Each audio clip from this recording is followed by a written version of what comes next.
Chapter 1. The Man with the Golden Timepiece. It was upon a bleak and mist-drenched morning in early November of the year 1893 that I first heard the curious tale which would come to be known in my private notes as the case of the Clockwork Heart. The fog lay thick over Baker Street, so dense that the outlines of the hansom cabs below were little more than shifting phantoms, their wheels hissing softly over the damp cobbles. Even the glow of the gas lamps seemed smothered by the mist, their halos floating like dim, uncertain moons in the murk. Sherlock Holmes was at his usual post before the fire, a pipe between his lips and the morning paper spread upon his knees. He had been silent for the better part of an hour, save for an occasional grunt of amusement or contempt, when some paragraph caught his critical eye. I, for my part, had been engaged in the more domestic occupation of writing up notes for a patient at my small medical practice in Kensington, but I confess that my attention strayed frequently toward my companion. There was a certain restless precision in his movements that morning which I had come to associate with the onset of a case. Presently he tossed the newspaper aside with an exclamation of disgust. "Bah! The Press, Watson, is as much given to fiction as your humble chronicler here. Observe, a miraculous rescue from a burning warehouse. Miraculous! The only miracle lies in the reporter's ability to spell his own name." He rose, the lean figure in the familiar dressing gown moving with that peculiar, sinewy grace which betrayed the energy beneath his calm exterior. He crossed to the mantel and with a quick motion struck the bell for Mrs. Hudson. "You expect a visitor, Holmes?" I asked. He smiled faintly. "I expect 3, my dear fellow. One this very minute, another within the hour, and the third, I fear, somewhat later, and in chains." Before I could frame a reply, there came the sound of rapid footsteps upon the stair, followed by a sharp knock at the door. Holmes cast me a sidelong glance that said, "You see," and bade our caller enter. The man who stepped into our sitting room was of middle years, fashionably dressed but pale to the point of illness. His gloves were wet with fog, and his hat, which he held nervously in his hands, dripped upon the carpet. But what most caught the eye was the curious object he clutched against his breast, a small, ornate casket of brass, about the size of a man's fist, its surface engraved with intricate concentric circles, like the gears of a watch. "Mr. Sherlock Holmes?" he stammered. "I beg you, sir. Forgive this intrusion, but I was told that you alone might help me." Holmes motioned him toward the chair by the fire. "Pray be seated, Mr. Radcliffe," the man said faintly. "Edwin Radcliffe, of Radcliffe and Sons, the watchmakers." "Indeed? Then the name is not unfamiliar. Your establishment in Clerkenwell is of some repute among connoisseurs of fine mechanisms. What brings a craftsman of precision instruments to my humble rooms?" Mr. Radcliffe passed a trembling hand across his brow. "A crime, Mr. Holmes, a most frightful crime, one that defies reason itself." "Reason rarely fails," Holmes murmured. "It is men who fail to apply it. Proceed, if you please." The watchmaker swallowed hard, and his eyes flickered toward the small brass casket in his lap. "This," he said at last, "was found beside the body." At the word body, I leaned forward involuntarily. "Whose body?" Holmes inquired, with that gentle inflection which often masked the steel beneath. "My brother's, Charles Radcliffe. He was found dead in his workshop last night, locked from within. The police have called it an accident, an unfortunate seizure brought on by overwork. But I tell you, Mr. Holmes, he was murdered." Holmes's grey eyes gleamed. "Murdered, you say? And this curious object?" "Was clutched in his hand when they found him," said Radcliffe. "No one in our employ recognizes the design, yet it bears our name, Radcliffe and Sons, London, engraved upon the underside. It is, in appearance, the work of our own shop, and yet neither I nor any of our craftsmen fashioned it." Holmes extended his long fingers. "May I?" The man hesitated only a moment before surrendering the box. Holmes examined it minutely, turning it this way and that beneath the light. The thing emitted a faint metallic ticking, not of a clock, but of something far more complex. With a sudden motion, Holmes pressed upon a hidden catch, and the lid sprang open. Inside lay a tiny heart, wrought entirely of interlocking gears and filigreed brass. Its rhythmic pulse was mechanical, precise, tick-tick-tick, like the beat of a miniature chronometer. Even in that dim light, I fancied I saw a faint red glow within the thing, as though it were truly alive. "Astonishing!" I exclaimed. Holmes's face remained inscrutable. "You say your brother's body was discovered in a locked workshop. Who found him?" "One of our apprentices, young Barrett. The door had to be forced. My brother was seated at his bench, his head bowed, this device clutched in his right hand. There was a faint smell of something burnt, like ozone, though no lamp had overturned. The police believe he suffered some seizure while at his work." "Yet you doubt that conclusion?" "Entirely, Mr. Holmes. My brother was in perfect health. More than that, he had lately received a commission of the utmost secrecy, a private order from a gentleman whose name he refused to reveal. 2 days ago he dismissed his staff early, saying only that he had delicate work before him. The next morning he was dead." Holmes closed the lid with a click and regarded our visitor keenly. "And what of this mysterious patron? Have you any clue to his identity?" Radcliffe shook his head miserably. "None. But last week, my brother spoke in confidence of a design so intricate that it might, if perfected, rival the very pulse of life. Those were his words. I fear, Mr. Holmes, that he succeeded." There was a silence, broken only by the steady ticking from within the little casket. Holmes rose and moved to the window, where the fog pressed like a living thing against the glass. "Watson," he said at last, "you perceive the outlines of the affair. I perceive at least that it is extraordinary." "Extraordinary, yes, but not without precedent. Man has ever sought to imitate the functions of nature. The alchemist strove to create gold, the modern chemist to manufacture life. Here perhaps we find the meeting of the two arts, mechanical and biological, a heart that ticks, though the man who made it no longer does." He turned abruptly. "Mr. Radcliffe, you shall hear from me within the day. In the meantime, take every precaution. Let no one enter your brother's workshop until I have seen it myself. And, Watson, make ready your hat and coat. The fog waits for no man." As our client departed, leaving the ticking casket upon the table, I caught a rare light in my companion's eyes, the gleam of the hunter who scents his quarry afar. "Holmes," I said as we descended the stairs, "you believe this device has some connection with your brother's death?" He gave a thin smile. "My dear Watson, when a man dies clutching a mechanical heart, one may safely assume the cause is not cardiac." Chapter 2. The Workshop in Clerkenwell.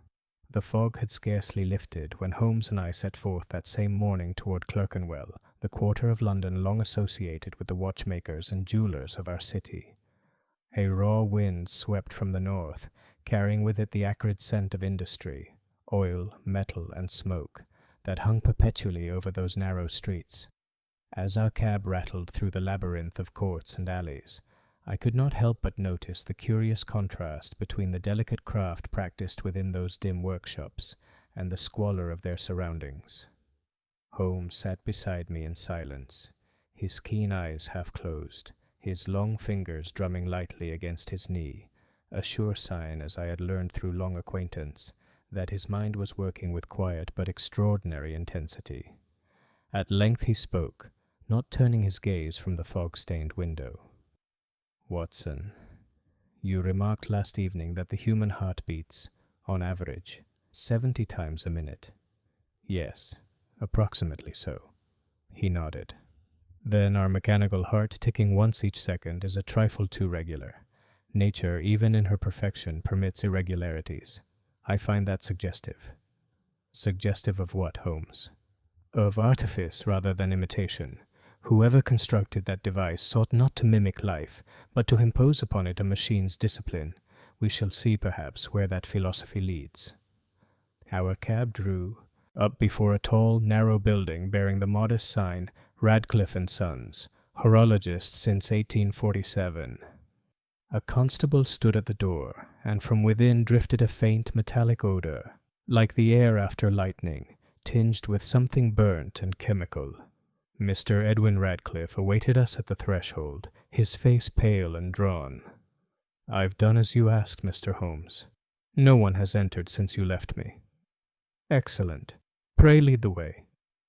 We ascended a short flight of stairs to the upper workshop, a long chamber lit by tall, grimy windows that gave onto the fog-blurred street.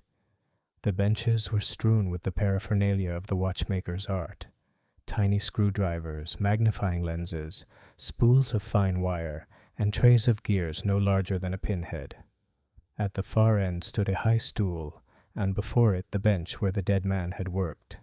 It was there, Radcliffe told us, that his brother had been found seated, his head resting upon his arm. Holmes crossed the room with that noiseless step of his and began a slow circuit, his gaze darting from the floorboards to the rafters. "You say the door was locked from within?" "Yes. It had to be forced. Windows secured?" "All of them. You may see the catches yourself." Holmes knelt beside the workbench and examined the surface with his magnifying glass. "Bloodstains, Watson. Small but distinct. Observe how they form a fine spray, not a pool. That indicates sudden rupture. A burst, not a flow." I bent closer. "But of what origin, Holmes?" "The wound?" "There was none, according to the police report." He tapped the bench lightly. "And yet here is the evidence of some violent emission. Curious. Very curious." He rose, his eyes sweeping the shelves. "What do you make of this, Watson?" He pointed to a row of glass jars, each filled with clear liquid and small metallic fragments, neatly labeled with terms from chemistry rather than horology: mercuric chloride, potassium cyanide, sulfuric acid. My medical training stirred uneasily. "These are dangerous substances, Holmes. Highly toxic. The cyanide alone could kill a man in seconds." "Precisely. Yet they are not unknown to the craft. Watchmakers sometimes employ them in cleaning and tempering metals. Still, the presence of so many suggests experimentation beyond the ordinary." Holmes's hand hovered over a small scorched patch upon the oak bench. The wood was blackened and split, as if from a burst of intense heat. He stooped, sniffed delicately, and frowned. "Ozone again, Watson. And something else. A faint tang of phosphorus. Do you perceive it?" "Yes, though barely." He nodded, eyes narrowing. "Our friend Radcliffe was not engaged merely in constructing watches. He was courting the forces of electricity." "Electricity?" Holmes smiled slightly. "You look astonished, my dear fellow, but it is not as new a mistress as some imagine. Galvani made the frog's leg dance." "Why, should Radcliffe not seek to make a heartbeat?" He turned to Edwin Radcliffe, who stood trembling by the door. "Mr. Radcliffe, you spoke yesterday of a secret commission. Did your brother leave any correspondence, any note, sketch, or blueprint that might hint at his design?" "I found nothing of the sort," the man replied. "But there was a letter delivered to him 3 weeks ago. It bore no address save the single initial V. I thought little of it at the time." Holmes's expression sharpened. "You still possess this letter?" "No, Mr. Holmes, my brother burned it. I remember his words as he watched the paper curl in the flame. There are some designs not meant for mortal eyes." "Indeed," said Holmes softly. "How very apt." He turned his attention to a curious object lying half concealed beneath a sheet of paper. A small brass gear, unlike any I had seen, its teeth cut in irregular intervals. Holmes held it up to the light and gave a low whistle. "Watson, note the asymmetry. It is not designed to transmit motion evenly, but to pulse. This may well be part of the mechanism we saw yesterday." "Then the mechanical heart?" "Was assembled here beyond question. But the question remains, who placed it in the dead man's hand and why?" Before I could reply, a voice called from below, "Inspector Gregson, Scotland Yard." A moment later the door swung open, and in strode Inspector Tobias Gregson, a familiar figure to both Holmes and myself. His pale hair and slightly pompous bearing concealed an honest nature, and a sharp, if somewhat conventional mind. "Well, Mr. Holmes," he exclaimed, "I might have known you'd find your way here. A queer case, isn't it? Poor devil seems to have dropped dead without a mark on him." Holmes inclined his head politely. "A pleasure to see you, Gregson. You have examined the body." "Indeed, it's at the mortuary now. Doctor says the heart simply stopped, as if struck by lightning." "Ah," said Holmes, his voice quiet. "As if struck by lightning." Gregson blinked. "You mean to say—" "I mean nothing as yet, but perhaps you would indulge me with the official account." The inspector drew out a notebook. "Name, Charles Radcliffe. Age, 41. Found deceased at his bench at 9 o'clock last evening. Door locked from inside. No sign of struggle. Right hand tightly clenched upon that odd brass trinket. A faint smell of burning, though no fire present. Verdict, heart failure."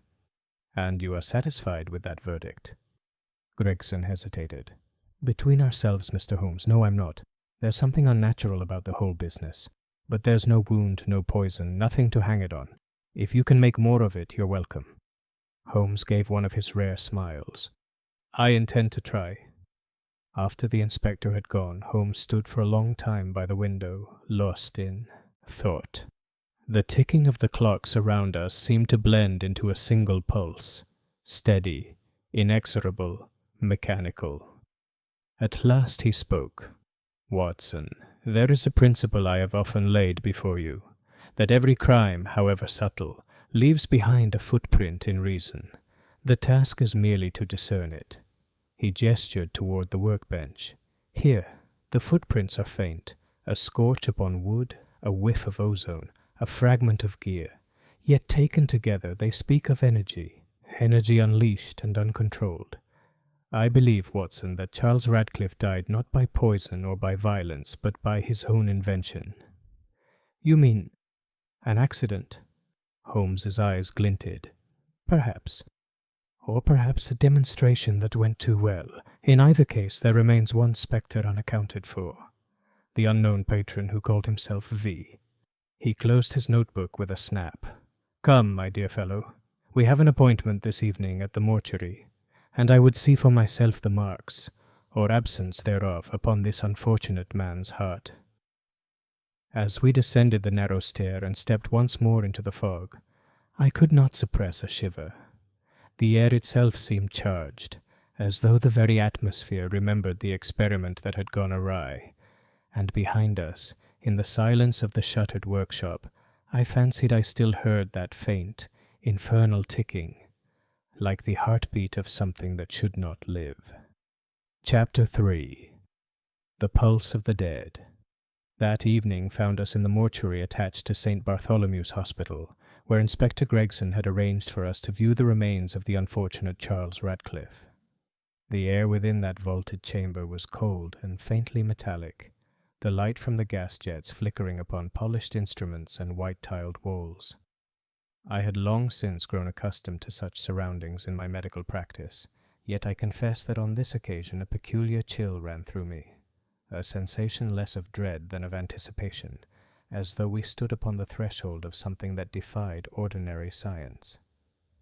Radcliffe's body lay upon the central table, decently covered to the shoulders by a linen sheet.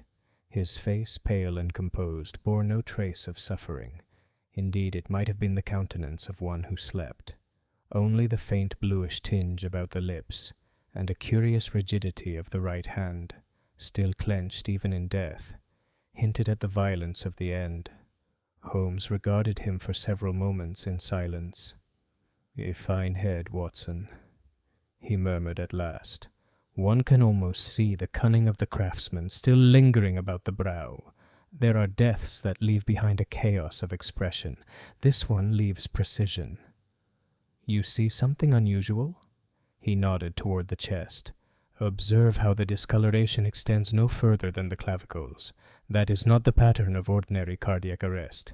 It suggests concentration. Concentration of energy, my dear fellow. As if a single spark had been drawn inward and extinguished there." Inspector Gregson, who stood by with the hospital attendant, looked puzzled. A spark, you say, Mr. Holmes. You don't mean to tell me this poor devil was struck by lightning indoors? Holmes gave a dry smile. Lightning, Inspector, is only nature's electricity without a wire. What if our victim had found a way to summon it in miniature? He drew the sheet down and examined the bare chest. I leaned forward and saw at once what had escaped the casual eye, a faint circular mark, no larger than a shilling, just above the heart. The skin there was slightly raised and discolored, with a delicate trace of soot at its edge. "Good heavens!" I exclaimed. "It's a burn!" Holmes's eyes gleamed.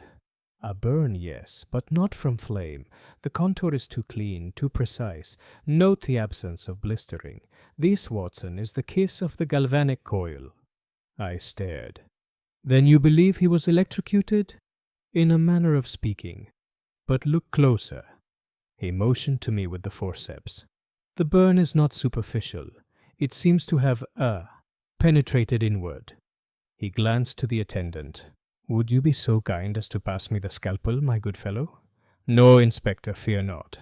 The post-mortem has already been performed. I merely wish to confirm a suspicion."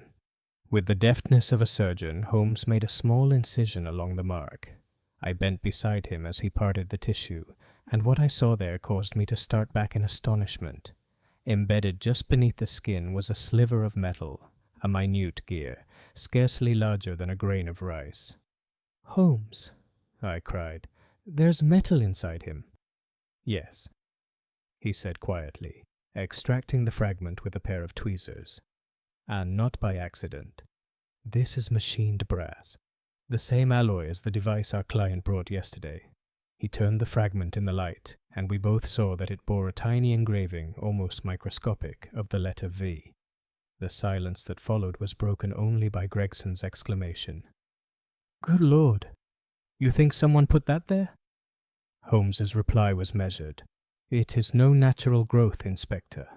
Whether it was inserted before or after death is another matter.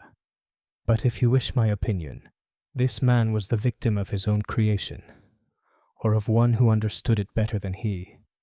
He motioned for me to examine the heart itself, which had already been removed during the official autopsy and lay upon a porcelain dish nearby. I took it gently, noting its firm texture and faint, unnatural rigidity. "Feel here," Holmes directed, pressing lightly upon the left ventricle. There was a faint metallic click. Startled, I turned it over. Something glittered within the muscle. A fine wire, no thicker than a hair, disappearing into the tissue. "Impossible," I murmured. "A conductor?" Holmes nodded. "A conduit. The human heart is a vessel, for the mechanical. Do you not see, Watson? This is not a mere watchmaker's experiment gone awry. It is the deliberate fusion of man and mechanism." Gregson shuddered. "You mean he tried to, replace his heart with a machine?" "Perhaps not replace," said Holmes softly, "but to improve. There are men in this world who believe perfection can be wrought by cogs and gears, rather than by flesh and faith. I fear Charles Radcliffe was one of them." He straightened, holding the tiny gear between his fingers. "This V, what does it signify? A collaborator, a patron, or perhaps," and here his eyes gleamed strangely, "a warning." I could contain myself no longer. "Holmes, this borders on the fantastic. Surely you cannot suppose that any man could live with a machine beating in his chest." He smiled faintly. "My dear Watson, I suppose nothing. I only observe. And observation tells me that this man's final act was to hold in his hand the very thing that mirrored his experiment. A mechanical heart that still ticks while his own lies silent." He pocketed the fragment and turned to Gregson. "Inspector, I shall require access to the remainder of his effects. Clothing, tools, and any notes found in the workshop. Have them sent to Baker Street at once." Gregson inclined his head. "You'll have them tonight." As we left the mortuary, the wind had risen, driving thin sheets of rain through the narrow streets. Holmes walked briskly, his coat flapping behind him, his face pale and set in that inward expression I knew so well, the look of a man who sees more than the world around him. At last I ventured to break the silence. "You are unusually grave, Holmes. The discovery has disturbed you?" Not disturbed, he said, but intrigued, and I confess a little repelled. There is something monstrous in the thought of man meddling with the pulse of life itself. Yet, he halted beneath a gas lamp, turning the gear over in his fingers. It is no greater sin than to invent the repeating rifle or the dynamo. Only the field of battle has changed. We reached Baker Street as the clock struck 9. Mrs. Hudson met us at the door with the Evening Post, which Holmes seized eagerly. Among the letters was a small envelope of thick cream paper, unmarked save for a crimson wax seal impressed with the same initial. V. Holmes held it to the light, his lips tightening. "So, Watson," he murmured, "our phantom patron writes." He broke the seal with a flick of his knife and drew forth a single sheet upon which were written in a bold, elegant hand the following words: "To the mind that beats without a heart, cease your meddling, lest the mechanism turn upon the maker. V." Holmes read it twice, then handed it to me. "The handwriting," he said, "is continental. The formation of the T and R suggest a French education, yet the phrasing, 'the mind that beats without a heart,' bears an English cynicism. You think the writer knows of Radcliffe's death. I think the writer anticipated it." He threw himself into his chair and began to fill his pipe. "Watson, we are dealing with a mind both brilliant and perverse. One that understands the delicate balance between mechanism and mortality. There is intellect here, and danger. This letter is not a threat, but a confession. A confession. Of authorship, perhaps. Or of conscience. We shall see which." The fire crackled softly as Holmes leaned back, the shadows flickering across his sharp features. Outside, the rain pattered against the windows, steady as the ticking of an unseen clock. After a long pause, he said quietly, almost to himself, "A heart of brass, a body of flesh, and a signature written in fear. Watson, this is no ordinary case. The gears of this mystery turn deeper than I suspected." Chapter 4. The Man Who Feared the Clock. It was well past midnight when a sudden frantic knocking roused me from the drowsy half-sleep into which I had fallen upon our sitting-room couch. The embers in the grate had sunk low, and the room lay bathed in a reddish gloom, save where Holmes's long, pale face gleamed ghost-like in the firelight. He had not stirred from his chair since receiving the mysterious letter signed V. His pipe had gone cold between his fingers, but his eyes remained fixed upon the little brass gear that glimmered on the mantelpiece, the silent token of our dead watchmaker. The knocking came again, louder and more desperate. Holmes rose at once, his step quick but noiseless. "Ah," he said softly, "our night grows industrious. Let us see which phantom now seeks flesh." He opened the door, and there upon the threshold stood a man who might have been carved from fear itself. He was young, scarcely 30, yet his hair was already streaked with grey. His clothes, once neat, were disordered, his eyes wide and haunted. He clutched his chest as if to steady his own heart. "For God's sake, Mr. Holmes," he gasped, "you must protect me. The ticking, it follows me." Holmes caught him by the arm and guided him to the nearest chair. "Come, sir, compose yourself. You are among friends. Watson, brandy." I poured a measure, which the poor fellow swallowed with trembling hands. Colour returned faintly to his cheeks, though his gaze darted continually toward the shadows of the room, as though he feared something unseen might emerge from them. Holmes regarded him with that calm, penetrating look which no man could long withstand. "Now, my good sir, you speak of a ticking that follows you. Pray begin at the beginning. Who are you, and what is this ticking?" "My name is Henry Barrett," the man said hoarsely. "Apprentice to the late Mr. Charles Radcliffe." "Ah, the very youth who discovered the body," Holmes murmured. "We have been expecting you, though not at this hour." Barrett clasped his shaking hands together. "I could not wait for daylight, sir. I heard something tonight. I swear to you it was in my room. That same infernal ticking I heard in the workshop when Mr. Radcliffe died." Holmes exchanged a swift glance with me. You heard it at the time of his death. Yes, Mr. Holmes. It was faint at first, like the ticking of a watch beneath a pillow, then louder, steady, measured, unnatural. I thought it came from one of the clocks, but every timepiece in the room had stopped. I turned, and there was Mr. Radcliffe, slumped upon his bench, smoke rising from his breast, and in his hand, oh God, that thing that beat like a heart. He buried his face in his hands, shuddering violently. I felt a chill pass over me, recalling the small brass casket and the rhythmic ticking within. Holmes spoke gently but firmly. You have done well to come. What of tonight's incident? Describe it precisely. Barrett lifted his head, his voice quavering. I live above the shop, sir.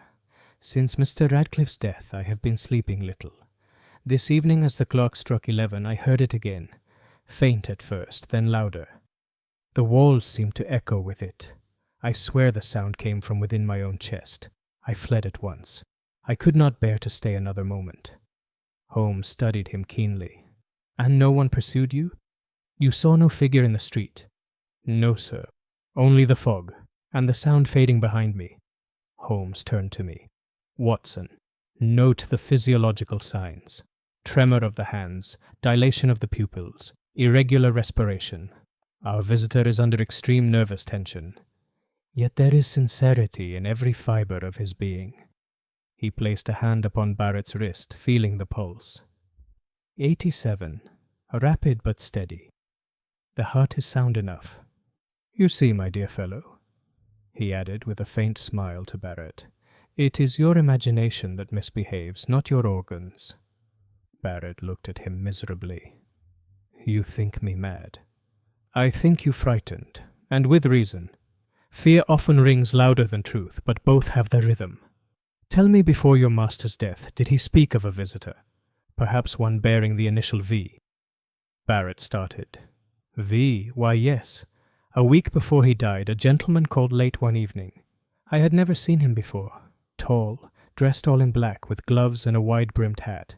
He carried a walking stick of some foreign design, silver at the head, shaped like a serpent. Did you hear their conversation? Only fragments. Mr. Radcliffe seemed angry, frightened even. I remember him saying, I cannot promise what you ask. There are limits. The stranger laughed and said something about the perfection of the pulls. Then they spoke in low tones. When the man left, Mr. Radcliffe ordered me out and locked himself in the workshop for the night. Holmes's eyes glowed with sudden animation. Excellent. You have done us a service, Mr. Barrett. Could you describe this visitor's voice? It was smooth, foreign, perhaps French, though not entirely. There was a strange rhythm in his speech, like a man who measures his words. Holmes nodded thoughtfully. A measured voice for a measured crime. And you have never seen him since? Never, sir.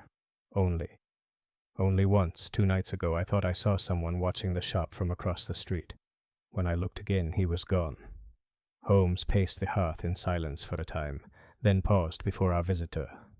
Mr. Barrett, you will return to your lodgings tonight. Barrett sprang up in alarm. Return? You cannot mean it. I tell you that place is haunted. Holmes raised a hand. Calm yourself. You will not be alone. Dr. Watson and I shall accompany you. There is no better cure for phantoms than light and reason.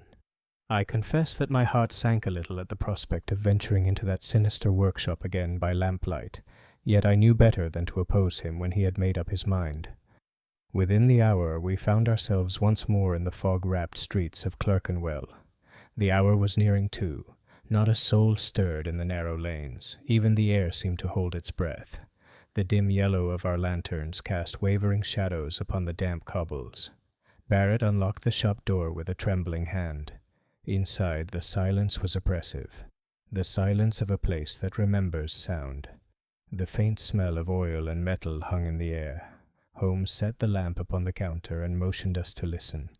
For several moments there was nothing. Then faintly, unmistakably, it came. Tick, tick, tick. It was slow, deliberate, and close, far too close. Barrett gave a stifled cry. There, you hear it, it's here. Holmes's face was calm, but his eyes were alight. Yes, indeed. Watson, The lamp.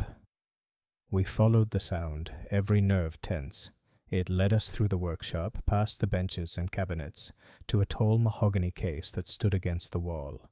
A master clock of elaborate design, its pendulum stilled, its face cracked across the center. The ticking grew louder as we approached. Holmes bent, examined the base, and with a quick movement pressed upon a panel. The wood sprang open to reveal a hidden compartment. Inside lay a small brass cylinder, scarcely larger than a snuff-box, and from within came that infernal, steady pulse. Holmes lifted it gently, his expression unreadable. Our phantom heart again, but smaller, an echo of the first. Barrett shrank back. Then it's true. He made more than one. Holmes regarded the device with fascination. A series, perhaps. Experiments leading to perfection. This one is unfinished. Note the exposed gearwork, the irregular beat. He held it to his ear, frowning. Curious. The rhythm falters at intervals, like a human arrhythmia. I could not help but shiver. Holmes, this is uncanny. He gave a soft laugh. Uncanny, yes, but not unexplainable. Mechanism follows law as surely as the stars. The only mystery lies in the mind that conceived it. He slipped the device into his pocket and turned to Barrett. You need not fear further. The ticking that haunted you has a body after all. Fear is but the sound of ignorance amplified. Barrett's knees gave way, and he sank into a chair, sobbing with relief. Holmes placed a hand upon his shoulder, almost kindly. Courage, my lad. You have done your part. Go home now. Sleep if you can. Watson and I shall take it from here. As we watched him depart into the thinning fog, Holmes stood silent for a long while, listening. At last he spoke. Watson, there is method here. Method and design. Someone has continued Radcliffe's work, or finished it. The hand that built these hearts now beats still somewhere in London. And mark my words. He turned, his gaze dark and distant. Before this case is over, that hand will reach for mine. Chapter 5. The Gentleman in Black. The following morning found Holmes already astir, seated cross-legged amid a veritable chaos of mechanical sketches, chemical retorts, and newspaper clippings. His dressing gown hung open, his hair untidy, yet his manner was as serene and absorbed as that of a monk among relics. You perceive, Watson, he said without looking up, that our case begins to breathe. It is no longer a corpse of mystery, but a living organism. He gestured toward a half-dismantled clock upon the table. Observe this escapement mechanism. The arrangement of its gearing is abnormal, not designed to mark time, but to imitate life. See how the balance wheel has been altered to simulate a pulse. I leaned closer. Extraordinary. You think, then, that Radcliffe's invention was not a clock at all, Watson, a heart, or rather, a mechanical imitation thereof. What Radcliffe attempted was to create the perfect automaton, not of motion but of being, to build, as it were, a soul in brass. Holmes's eyes gleamed. But where science ends, another hand has taken hold. The man known as V pursues this work with purpose. Barrett's account of his serpent-headed cane intrigues me, a detail too singular to overlook. Serpent imagery, rhythmic speech, foreign inflection. We are dealing with a mind steeped in artifice and symbol. It is, therefore, among artists we must seek him. He rose, shrugged into his coat, and reached for his hat. Come, Watson. Breakfast may wait. London stage calls us. We set forth through the damp October morning, the mist still lingering about the river like a pale shroud. Holmes led us eastward through the labyrinth of narrow streets that fringe the Strand, until we reached the dimly gilded façade of the Orpheum Theatre, a house known as much for its eccentric performances as for its curious clientele. A poster flapped upon the wall.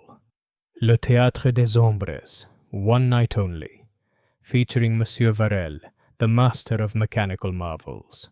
Holmes tapped the name lightly with his cane. There, Watson, the hand that signed the letter as V. Varel, I exclaimed. You believe this is our man? I seldom believe, my dear fellow, I observe. Yet coincidence is a poor liar, and this one protests too much. Tonight the Aureum will see an audience most select, and so shall we. That evening, under a fog as thick as wool, we returned to the theatre. Holmes had adopted one of his many disguises, a threadbare overcoat, a grey moustache, and the stooped gait of a provincial watch dealer. I, less versatile, was left to play his sober assistant. Inside, the air shimmered with perfume and smoke. The audience was a mixture of the curious and the wealthy, financiers, society ladies, and foreign gentlemen who whispered in low, lilting accents. A crimson curtain draped the small stage, and from behind it came faint mechanical clicks and whirs. Then, with a flourish, the lights dimmed, and the show began. The performance was of the strangest kind I had ever witnessed. Varel, tall, elegant, his face hidden beneath a half-mask of black velvet, presided like a sorcerer amid a collection of glittering contraptions. He unveiled a mechanical bird that sang without breath, a violin that played itself, and finally a figure shaped like a human, graceful, slender, and eerily lifelike. Its motions were smooth, its chest rose and fell, and when the mask upon its face was lifted, I gasped to see beneath it the faint gleam of brass veins. The audience applauded, entranced. But I felt only dread. Holmes's eyes never left the stage. "Remarkable workmanship," he murmured. "Radcliffe's principles, unmistakably, but refined." When the automaton bowed and withdrew, Varel addressed the crowd. His voice, though softened by the mask, bore that same rhythmic foreign cadence Barrett had described. "Mesdames et messieurs," he said, "you have seen the outer form of perfection. But remember, the heart, too, may be built." At those words, Holmes's fingers tightened upon his cane. After the show, Holmes and I mingled with the departing audience. He slipped away among the curtains, vanishing as completely as though the fog had swallowed him. I remained behind, uncertain whether to follow or feign ignorance. Nearly half an hour passed before he reappeared, his disguise discarded, his eyes blazing with excitement. "Watson," he whispered, "I have seen the workshop behind the stage. There are tools there, Radcliffe's very instruments, stolen or purchased from his estate, and upon the table the same serpent-headed cane." "Then Varel is the man." Holmes shook his head slightly. "Or the shadow of him. There is another hand guiding this drama. Varel is but the performer. The heart beats elsewhere." We were making our way out when a soft voice halted us. "Monsieur Holmes." Holmes turned. Varel stood there, the mask now removed, revealing a sharply handsome face with eyes of curious silver grey. His smile was pleasant. Too pleasant. "I did not expect to find the great detective among my audience." Holmes bowed slightly. "The pursuit of art, Monsieur Varel, often crosses paths with the pursuit of truth." Varel's smile deepened, and sometimes with danger. "I trust you found my performance enlightening." "Indeed.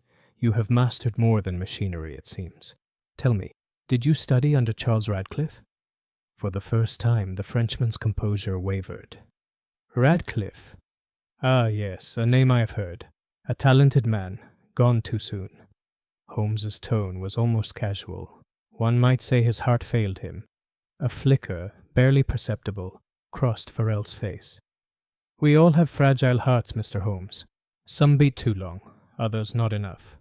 He turned to leave, but paused at the door. "I should advise you, monsieur, do not wind a clock whose maker is dead. It seldom keeps good time." And with that cryptic warning, he vanished into the misty corridor. Back at Baker Street, Holmes paced restlessly before the fire, his violin tucked beneath his chin. He played a low, rhythmic motif, tick-tock, tick-tock, until the very air seemed to throb with it. "Watson," he said abruptly, "we are entangled in something older than invention. There is philosophy here, and perhaps heresy. Radcliffe's heart was but the beginning. Varel seeks to perfect it. But for what purpose? Power? Immortality?" He lowered the bow and stared into the flames. "No, not immortality. Substitution." "Substitution?" I repeated. Imagine, Watson, a man who fears death, who desires to live beyond the frailty of flesh. What better vessel than one of metal, governed by the precise beat of a mechanical heart? If Radcliffe discovered how to mimic life, Varel may wish to transfer it. I stared at him, appalled. You mean? Holmes nodded gravely. A man reborn not in spirit, but in steel. There was silence, broken only by the faint ticking from the brass cylinder upon the mantel. Holmes gazed at it long, then spoke softly. Tomorrow we pay another visit, not to the theatre, but to the dead. Radcliffe's grave may tell us more than the living dare to speak. Chapter 6. The Grave That Moved at Midnight. It was near 11 o'clock on the following night when Holmes informed me, with that air of quiet finality which admitted no protest, that we should be spending the small hours in a cemetery. "Bring your revolver, Watson," he said as he knotted a black scarf about his throat. "Not for the living, I assure you. But the living sometimes attend where they ought not." "May I at least know," I asked, "why we are to trespass upon the sanctity of the dead?" He gave a short, dry laugh. "Because the sanctity of the dead, my dear fellow, is sometimes preserved by the lies of the living." We set out through the fog-drowned streets, the lamps throwing pale globes of light upon the cobbles as the wheels of our hired hansom clicked steadily toward Highgate Cemetery.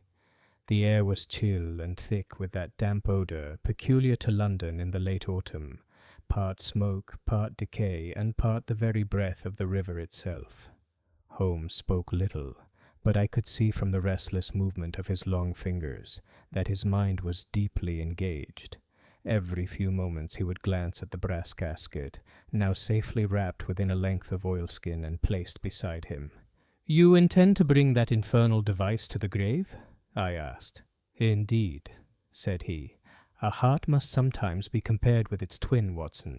I would know whether Radcliffe's invention was buried with him or removed." The carriage halted before the great gates of the cemetery, their iron bars slick with dew. Holmes produced a small lantern from his coat and a key which, to my astonishment, fitted the lock perfectly.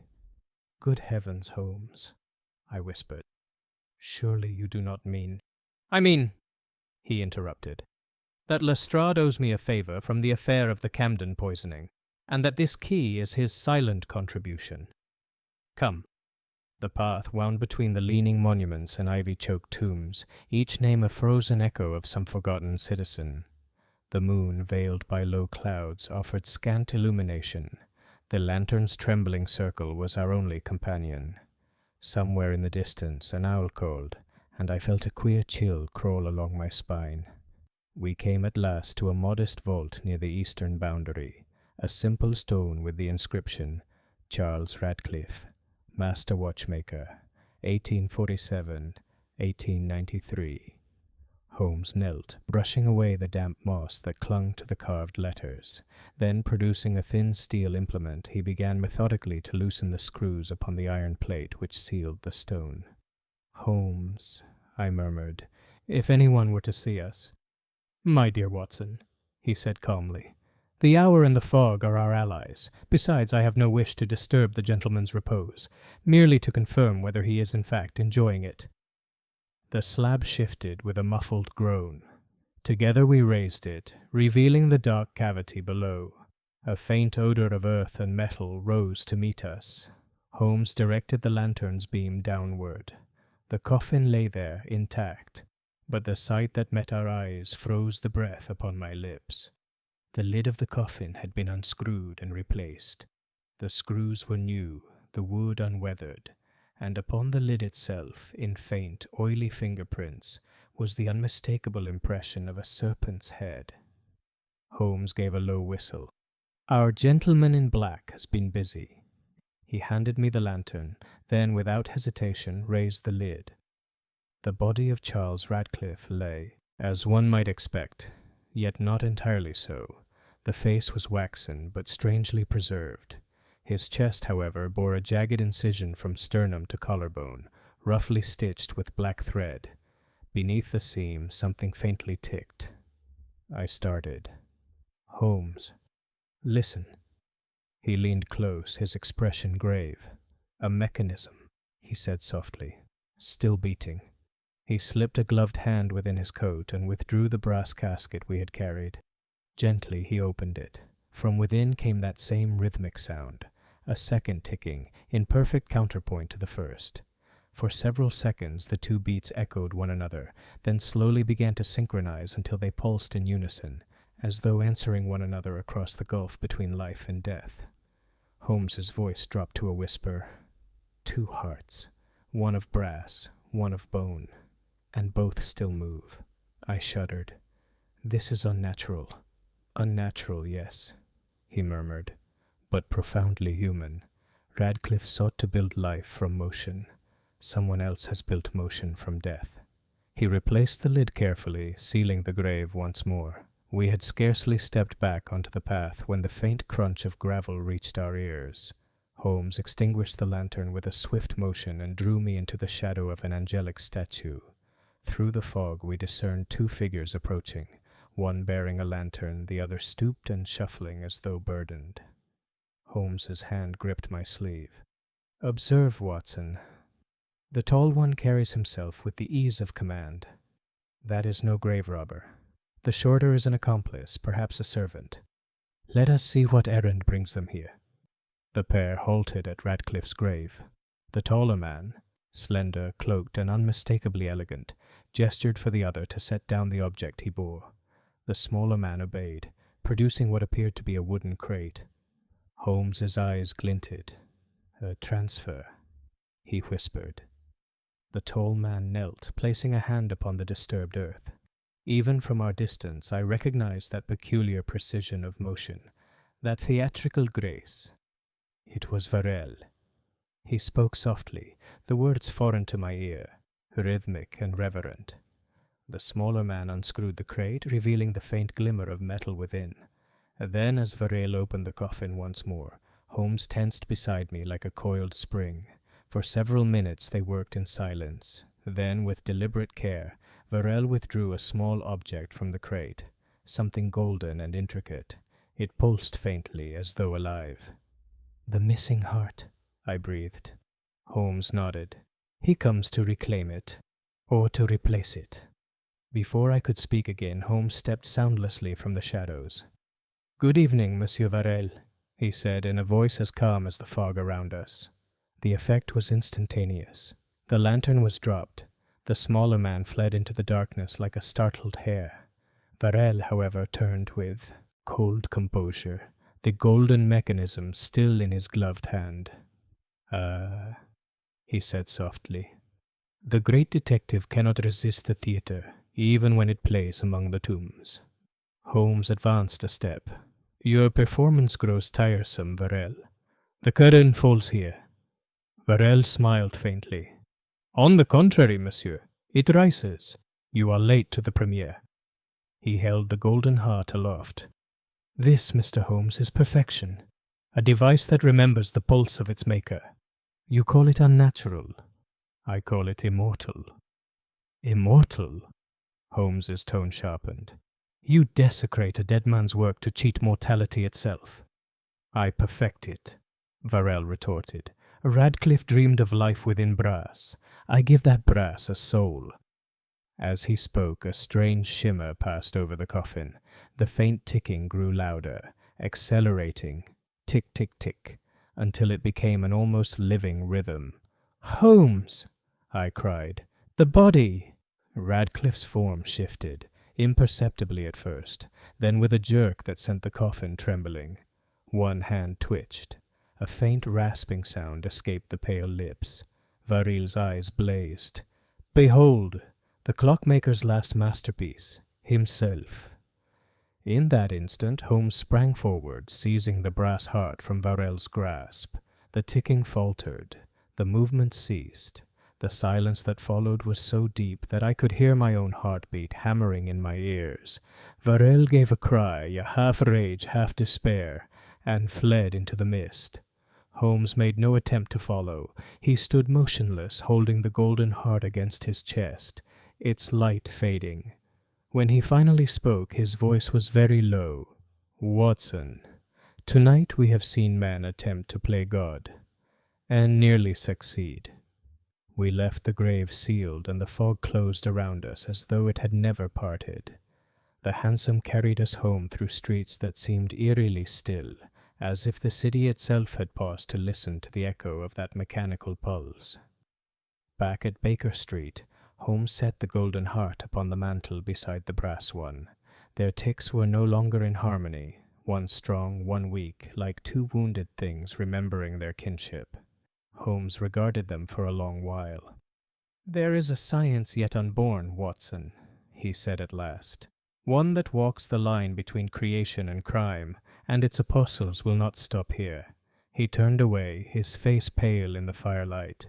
"But for tonight, let the dead keep their silence and their secrets." Chapter 7. The Vanishing Inventor. The morning that followed our midnight vigil dawned pale and colorless, as though London herself had been bled of hue. I found Holmes at his usual station by the fire, but there was no trace of his customary languor. His eyes, sharp and bright, burned with the intensity of a man upon the scent. Upon the table lay the two clockwork hearts, the brass and the golden, each ticking faintly, but now out of rhythm, their discordant pulse filling the room with a strange unease. Holmes was bent over them with his magnifying lens, his long fingers moving with surgeon-like precision among his tools. "You slept little, Holmes," I observed, noting the drawn lines about his mouth. He did not glance up. "Sleep, my dear Watson, is a luxury for those not engaged in wrestling with eternity." I frowned. "You mean—" "I mean," he said quietly, "that what we unearthed last night was not merely the perversion of science, but a philosophy incarnate. Varel seeks not invention, but continuance. A soul unwilling to perish seeks a vessel. We must find the vessel before the soul finds it first." He straightened suddenly, his hand poised above the golden heart. "Watson, listen carefully." He wound the device ever so slightly. At once the ticking grew steady, rapid, purposeful, alive. But then, faint and dreadful, there came from within it a sound unlike any machine I had ever heard. A heartbeat, mingled with the faint whisper of breath. I recoiled. "Holmes, that thing—" "Yes," he said softly. "It remembers." He closed the lid with a snap and turned to the window. "Radcliffe is not the only craftsman whose hands have built what should not exist. Varel was but one actor in this ghastly pageant. There is another, his patron, his supplier, his shadow. The serpent-headed cane is his mark." "The serpent," I said. "A symbol of eternity." Holmes nodded. "Or temptation, the one who whispers in man's ear, promising forbidden knowledge. I believe our man is hiding in plain sight, somewhere amid London's own fraternity of artificers." Within the hour we were abroad once more, the fog lifting reluctantly from the streets. Holmes had directed our cab toward Clerkenwell, that ancient quarter whose narrow lanes house the heart of London's mechanical genius, watchmakers, jewelers, and craftsmen of every stripe. Our first call was at Radcliffe and Sons. The shop, shuttered since the death of its master, stood in melancholy silence. Holmes, with Lestrade's reluctant blessing, had obtained leave to enter. The faint odor of oil and brass still hung in the air, mingled now with the dust of neglect. Holmes moved with deliberate slowness, examining each bench and drawer. "Radcliffe's work was orderly, mathematical," he said. "Every tool here has its logic, except this." He lifted a single file from the bench. Its edge was stained not with metal but with a dark residue. He touched it lightly to his tongue, then grimaced. "Phosphorus. Used for ignition. Or inscription." "Inscription!" He held it up. "A man who inscribes symbols upon metal, for function or for faith. Look here." He pointed to a half-finished drawing upon Radcliffe's drafting board, a series of circles intersecting to form a geometric heart, inscribed with fine symbols in a script I did not recognize. "Greek?" I hazarded. "Older," said Holmes. Hermetic, perhaps. The alchemists used such signs when language failed them. At that moment, a faint sound, a shuffle of movement from beyond the rear door, made Holmes freeze. He raised a hand for silence. The door creaked open, and a small figure slipped inside. A boy, ragged, his eyes wide. He froze when he saw us. "Well now," said Holmes, stepping forward gently. "You've chosen an unfortunate workshop for mischief, my lad." The boy swallowed. "Ain't mischief, sir. I was told to fetch Summit." "By whom?" The child hesitated, then whispered, "By the tall man, sir. The one in black. Said to bring him the silver key what Mr. Radcliffe made." Holmes crouched to his level.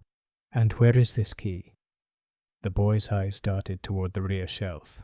Holmes followed the glance, reached behind a row of boxes, and drew forth a small case of polished steel. Within lay a key unlike any I had seen, filigreed, intricate, with tiny cogs built into the stem. Holmes's expression darkened. "Watson," he said quietly, "this is no mere key. It is a mechanism, and I would stake my reputation that it fits not a door, but a heart." The boy tugged nervously at his cap. "He said to bring it to the docks, sir." "Tonight." Holmes placed a sovereign in the boy's hand. "You have done admirably, my lad. Go home and forget what you've seen. If the tall man should ask, tell him the workshop was locked. Do you understand?" The boy nodded, wide-eyed, and vanished into the fog. Holmes turned to me. "We have our next stage, Watson. The docks, where invention and crime are equally unburdened by daylight." That night the Thames lay beneath a ghostly pall, its surface a mirror of drifting fog. The great warehouses along Wapping and Limehouse loomed like sleeping giants, their lamps reflected in the oily water below. We approached on foot, Holmes cloaked and hatless, his keen profile ghostly in the dim gaslight. From the shadow of a warehouse he pointed toward a small pier where two figures stood beside a waiting barge. Even at that distance I recognized one of them, Varel. The other was taller still, wrapped in a long coat whose collar concealed his face. His posture was regal, deliberate, and somehow chillingly familiar. "Observe the serpent-headed cane," Holmes whispered. "Our phantom patron walks at last." The taller man took the key from Varel, inspecting it by lantern light. A faint gleam of satisfaction crossed his features. Then with a curt nod he stepped aboard the barge. Varel followed, carrying a heavy case, the same one we had seen at the grave. Holmes's hand touched my arm. "Now, Watson, quietly." We moved along the wharf, keeping to the shadows. The barge began to drift away from the pier, propelled by a single silent oarsman. Holmes scanned the riverbank swiftly, then slipped toward a small moored skiff. "You intend to follow them?" I hissed. "Unless you prefer to row after their corpses tomorrow morning," he murmured. "Come, Watson. Adventure favors the sleepless." Within moments we were upon the river, our little craft gliding noiselessly through the mist. The faint creak of the barge ahead guided us like a phantom bell. For nearly half an hour we followed until the barge drew in beside an abandoned warehouse near the Isle of Dogs. The taller man disembarked, his serpent-headed cane gleaming faintly. He gestured, and Varel carried the case inside. Holmes and I tied our skiff to a piling and crept along the water's edge until a side door offered entry. Through a gap in the boards we beheld a sight that turned my blood cold. The interior had been transformed into a laboratory. Tables of brass instruments, glass tubes, and coiled wires glimmered in the half-light. At the center stood a great shape draped in canvas. Varel and the tall stranger moved about it with ritual-like precision. Then the stranger spoke, his voice smooth, deep, and oddly resonant. "You have done well, Varel. The body is perfect. When the heart beats, the mind will follow." Holmes's eyes narrowed. "Watson, I know that voice." Before I could ask, the man drew back his hood, revealing a face pale and ascetic, with eyes that gleamed like ice. "By heaven!" I gasped. "Professor Moriarty!" Holmes's lips tightened. The serpent himself. Moriarty extended his hand. The golden heart, Varel. Varel obeyed, placing the device upon the table. Moriarty regarded it as a priest might a relic. Radcliffe was a genius without vision. I have supplied the vision. With this heart, time itself shall serve the mind. Mortality is an equation, and I have solved it. Holmes whispered, Watson, prepare your revolver. But before we could act, Varel hesitated. You promised, Professor, that his soul would live, that I might restore what was lost. Moriarty smiled faintly. Souls are for poets, my dear Varel. Ideal in results. He pressed a lever. The canvas fell away, and beneath it lay a human figure wrought in brass and silver, its chest open like a waiting wound. Into that hollow, Moriarty placed the golden heart. Instantly the mechanism began to throb. The air filled with that dreadful ticking we had heard before, now magnified, steady, commanding. Holmes, I breathed, it lives. Not yet, said Holmes grimly, but soon enough. Then suddenly the lantern flared as Holmes burst through the side door, revolver drawn. That will do, Professor. Moriarty turned, calm as ever. Ah, my dear Holmes, you arrive as the hour strikes, as always. Varel recoiled, torn between terror and hope. He would use it for death, not life. Holmes's voice was cold. You've already killed one man with your ambition, Varel. Will you create another to take his place? Moriarty laughed softly. You cannot stop the tide, Holmes. The age of flesh is ending. But Holmes had already moved. With a swift motion he seized the golden heart from its cradle. The ticking faltered, then ceased. The workshop fell silent but for the faint hum of the river outside. Moriarty's smile faded. You meddle in eternity, Holmes. One day it will answer. Perhaps, Holmes said, pocketing the heart. But not tonight. By the time the police arrived, summoned by Holmes's prior telegram, both Moriarty and Varel had vanished. Only the empty shell of their creation remained, its lifeless metal gleaming in the lamplight like a corpse awaiting judgment. Holmes stood over it, silent. He has slipped the noose again, Watson, but we have cut the thread he wove around death itself. He turned to me, his face grave. Yet mark my words, this is not an ending, but an interval. The mind that conceived such horror will not rest. The heart of brass may yet beat again. Chapter 8. The Shadow over Baker Street. It was 3 days after the affair at the Isle of Dogs when the storm returned, not to the skies of London, but to the quiet parlour of Baker Street. I had begun to hope that the strange business of the Clockwork heart was finally behind us. Holmes had returned to his habitual indolence, sprawled in his chair by the hearth, his long fingers steepled beneath his chin. The infernal golden mechanism lay locked within the drawer of his writing desk, and I confess I felt a small comfort knowing it was under his guard rather than mine. Yet I could not dispel the memory of that warehouse, the gleam of metal flesh, the ticking of the false heart, the pale, cold smile of Moriarty. There are men who inspire fear by cruelty, and men who inspire awe by intellect. Professor James Moriarty, however, inspired something deeper, a sense that one was standing before the embodiment of human reason turned utterly astray. That evening, as the fog gathered once again along Baker Street, Holmes had been curiously silent. He sat gazing into the fire, his violin untouched beside him. I was about to speak when he rose abruptly and drew the curtains closed. "Watson," said he, "do you perceive that we are being watched?" I started. "Watched? By whom?" "By the same intelligence that has haunted every step of this case." He gestured toward the lamplit street. "Observe, third window from the corner. There. The same flicker of movement every half hour since sunset. A signal, Watson, of remarkable patience." I peered out, but could see nothing beyond the swirling mist. "Perhaps a reflection, Holmes." He shook his head. "Reflections do not keep time." He drew a small pistol from his drawer and set it upon the mantel. "Moriarty's web is vast. His men do not always know the spider they serve, but tonight he tugs the thread himself. Before I could reply, there came a sharp rap at the door below. Mrs. Hudson's voice called faintly up the stair. "A letter for you, Mr. Holmes. No messenger would—" "Wait!" Holmes took the envelope from her hands as she entered, his eyes narrowing. "Sealed with wax. And not any wax, Watson. Scented with camphor and myrrh. A chemical fingerprint of the professor's own laboratory." He broke the seal.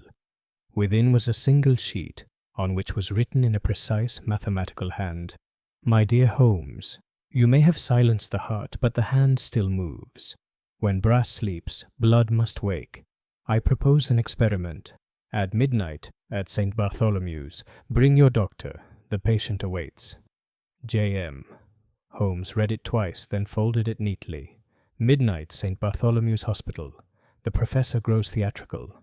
"Surely you will not go," I cried. He gave a small, cold smile. "When a snake invites one to its nest, Watson, it is seldom to share warmth. Yet I have always found serpents instructive creatures." At 11:30 we left Baker Street in a hansom, the city sleeping beneath a veil of rain. Holmes was silent throughout the journey, his gaze fixed upon some inner calculus of peril. St. Bartholomew's loomed pale in the drizzle, its courtyard deserted but for the faint light burning in one of the upper wards. We entered by a side door known to us both, for it was there years ago that Holmes had once feigned death itself to elude the professor's snare. "Curious symmetry, Watson," he murmured as we ascended the narrow stair.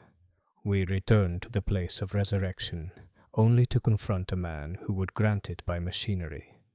At the top landing, a faint metallic ticking reached our ears. Holmes motioned for silence and advanced.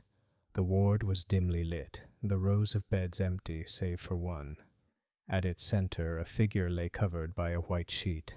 Beside it stood a small table bearing surgical instruments, glass jars, and to my horror the golden heart, gleaming faintly in the gaslight. "But that's impossible," I whispered. "You locked it away." Holmes's eyes flashed. "Then someone has turned my own lock against me." A voice answered from the shadows. "Indeed, Holmes, you should have changed the combination." Moriarty stepped from the darkness, clad in black as ever, his expression one of cool amusement. "How gratifying that you accepted my invitation." Holmes regarded him without a flicker of emotion. "You've gone to considerable trouble, Professor. Shall I assume this is not merely social?" "On the contrary," Moriarty said, "it is educational. You and I stand upon the threshold of a new epoch, and yet you cling to the corpse of the old. Tonight I offer proof that the boundaries between flesh and mechanism are illusions." He lifted the sheet from the bed. I recoiled. It was Varel. The poor inventor lay deathly pale, his chest bound in bandages, his eyes closed. The skin about his throat bore the livid marks of some ghastly operation. Holmes stepped forward, voice low. "You murdered him!" "I freed him," said Moriarty softly. "His heart failed him. I replaced it with one that will not. Observe." He placed his hand upon the golden device and pressed a switch. At once the ticking resumed, slow, steady, dreadful. Varel's chest began to rise and fall. I could not contain a cry. "Holmes, the man lives!" Holmes's face was white as marble. "No, Watson, he moves. There is a difference." Moriarty smiled thinly. "You see, my dear doctor, death is a function of entropy. I have found a way to postpone it. What you call the soul is merely electrical persistence." "You blaspheme both science and man," I said hotly. "Blasphemy," he replied, "is merely premature discovery." Holmes's tone cut through like steel.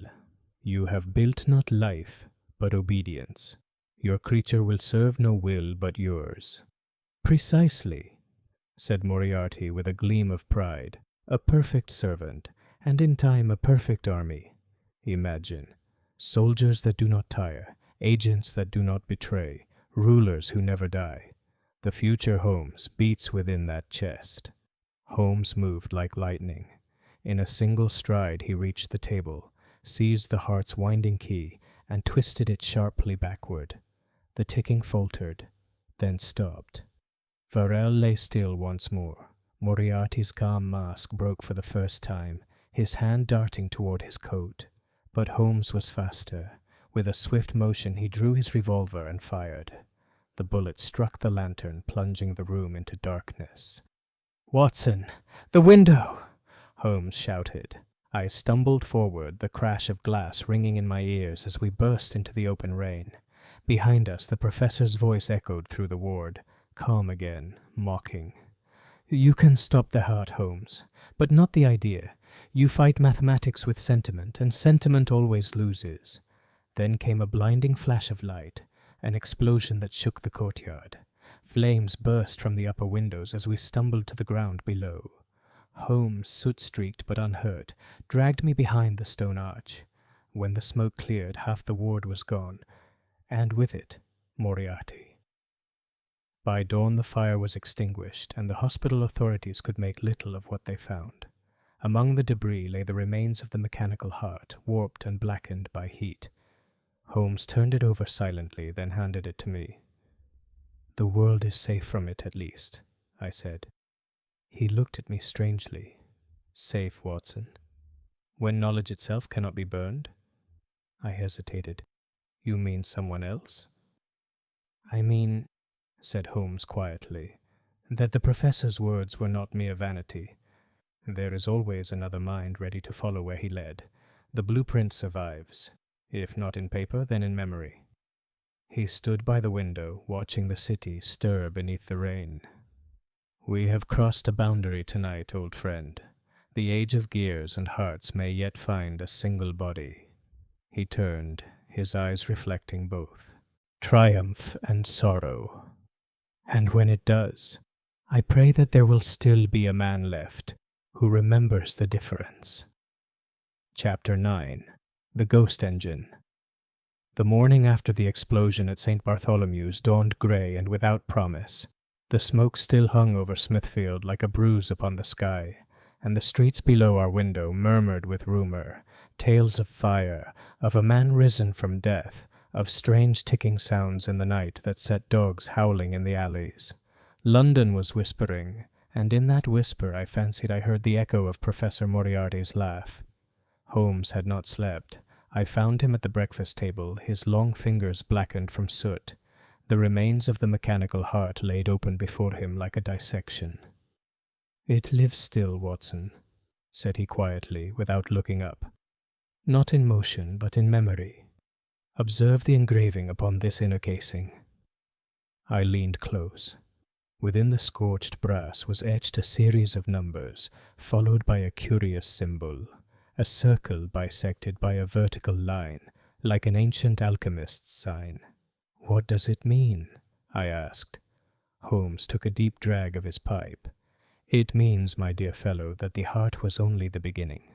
This mark is a coordinate system, a form of encryption I have encountered once before, in certain naval blueprints that passed briefly through Moriarty's hands. It refers to a chamber below the Thames, constructed during the expansion of the Metropolitan Railway." "Below the Thames?" I exclaimed. "Surely that's impossible." "Not impossible, Watson, merely inconvenient. The tunnels beneath London are more ancient and intricate than her citizens suppose. A man of means and mathematics could easily find refuge there, particularly one who deals in steam, current, and secrecy. It is there, I believe, that the true engine resides." He snapped the heart shut with a metallic click. "Prepare yourself for a descent, my friend. We go where London breathes." By dusk we had made our way to the southern embankment, where the river's oily tide slid beneath the arches of Blackfriars. A thin drizzle fell, soft as dust, and the lamps cast trembling halos upon the water. Holmes led me down a forgotten stairway, half buried in moss, until we stood before a rusted iron gate set into the stonework of the embankment wall. "This, Watson," said Holmes, producing a small key, "is the entrance to an old drainage tunnel. According to an obscure parliamentary record of 1854, it was later modified for electrical experimentation by a certain Professor Havelock, one of Moriarty's known correspondents. The passage leads directly beneath the river." The lock yielded with a reluctant groan, and we descended into darkness. The air within was thick with damp and the faint smell of machine oil. Our lanterns threw long, wavering shadows upon the walls, revealing conduits of copper that ran like veins through the brickwork. At intervals we passed heavy doors of riveted iron, some bolted shut, others standing ajar to reveal chambers lined with dormant engines. In one such room, I saw a row of human-like figures draped in cloth, their outlines unmistakably mechanical. Their heads were smooth and eyeless, their chests bore circular hollows where hearts might once have ticked. Holmes examined one closely. "Incomplete," he murmured. "They were constructing vessels, perhaps for further experiments. See here, Watson. The same serpent motif embossed upon the collar. Varel's aesthetic, yet executed with Moriarty's precision. This was their foundry." I shivered. "It is like walking through a graveyard of men who never lived." Holmes's lips tightened. "Precisely. The machinery of immortality requires corpses, whether born or built." We pressed onward. The tunnel curved and descended, the sound of the river above growing faint. Then from ahead came a steady thrum, faint at first, but growing until it resolved into a rhythmic, metallic heartbeat. Tick-tock, tick-tock. Holmes extinguished his lamp. "Do you hear that, Watson?" "I do. It sounds, alive." "Good, then we are near the ghost engine." The tunnel opened suddenly into a vast chamber, dimly illuminated by the phosphorescent glow of chemical lamps. At its center stood a monstrous contrivance, part furnace, part clock, part lung, its pistons moving with dreadful regularity. Steam hissed through pipes that ran upward into the unseen darkness above. And there, encased in glass at the heart of it all, was something that froze my blood. It was the Golden Heart, or another like it, but magnified 100-fold, suspended within a framework of gears and coils. Each beat sent ripples of light through tubes of quicksilver that pulsed like veins. Holmes gazed at it as though beholding the face of Nemesis itself. "Behold, Watson, the ghost engine, the culmination of Radcliffe's dream, corrupted by Moriarty's design, a mechanical organism, a city's pulse made flesh." "But what does it do?" I whispered. "Listen." From the machine came not only ticking, but a faint voice, distorted, echoing, yet unmistakably human. Words formed and faded like whispers in the mist. Holmes, the equation is incomplete." I staggered back. "Good Lord, it speaks. Do you hear it?" Holmes's expression was grim.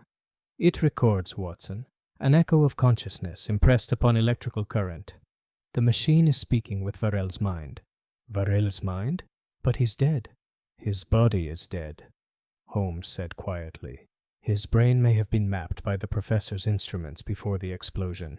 This, Watson, is the residue of thought, the imprint of a soul upon machinery." The voice murmured again, louder this time, almost plaintive. "The serpent devours its tail. The heart feeds the hand. Destroy it." Holmes stepped forward. "Watson, do you still carry the acid phial I gave you?" "Yes, but—" "Good. We must end this abomination before it learns to speak more than memory." He advanced toward the machine, but before we could reach it, a sharp hiss of steam erupted from the side wall, and a tall figure emerged, cloaked, masked, his eyes gleaming through goggles. Holmes's voice was iron. "Professor Moriarty, I presume?" The man inclined his head. "Holmes, ever punctual." The two men faced one another across the trembling light, the machine's pulse beating between them like a third presence.